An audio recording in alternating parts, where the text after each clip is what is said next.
दोस्तों, मैं विनोद कुमार और आप देख रहे हैं न्यूज़ 20। मोदी सरकार के कैबिनेट मंत्री पशुपति पारस ने अपने मंत्री पद से इस्तीफा दे दिए हैं। इस्तीफा देने का कारण यह है कि उनकी पार्टी को एनडीए गठबंधन के द्वारा एक भी सीट ना दिए जाना लोकसभा चुनाव 2024 में। हम आपको बताते चले कि यह हम चर्चा कर रहे हैं बिहार राज्य की।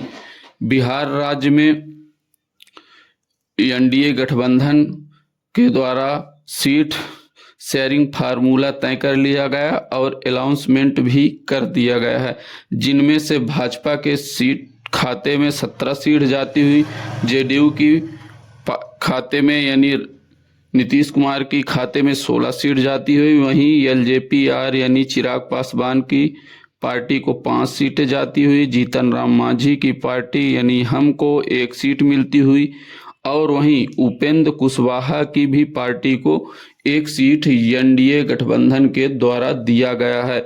वहीं आरएलजेपी यानी कि पशुपति पारस की पार्टी को 1 भी सीट एनडीए गठबंधन अनाउंसमेंट में नहीं दिया गया है, जिसके कारण पशुपति पारस खासे नाराज चल रहे थे और उन्होंने आज ही के दिन 19/3/2024 को अपना प्रेस कॉन्फ्रेंस करके इस्तीफा देने का घोषणा कर दिए हैं।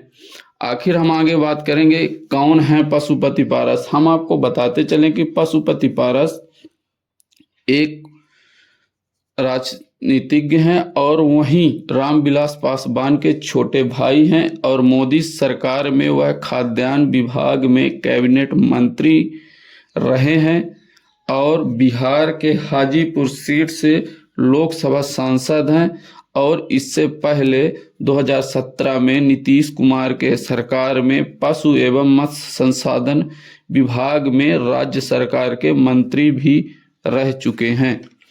और यह चर्चा में उस वक्त आए थे जब ठीक 7-8 महीने पहले मृत्यु होती है मौसम वैज्ञानिक राजनीति के यानी रामविलास पासवान जी की 8 अक्टूबर 2020 को, और इनके द्वारा पार्टी को 2 फाड़ किया जाता है 16 जून 2021 को।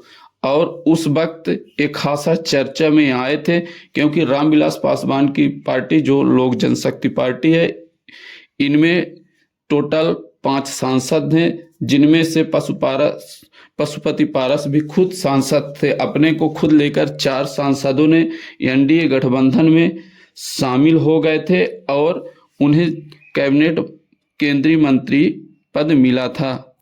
और वहीं पार्टी में टूट होने के साथ साथ रामविलास पासवान के बेटे यानी चिराग पासवान अकेले हो गए थे। वहां पिता की मृत्यु के शोक से उबरे नहीं थे।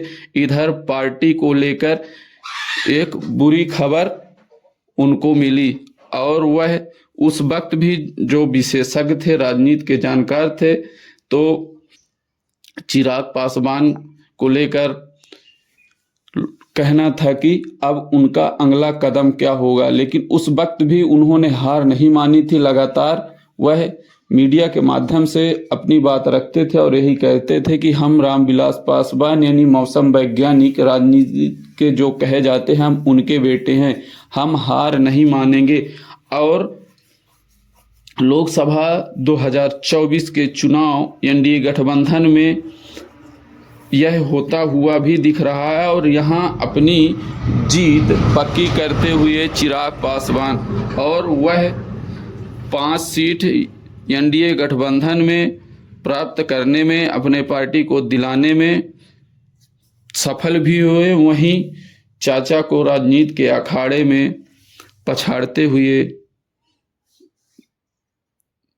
चिराग पासवान और उनके चाचा को एनडीए गठबंधन के द्वारा 1 भी सीट न दिया जाना उनके लिए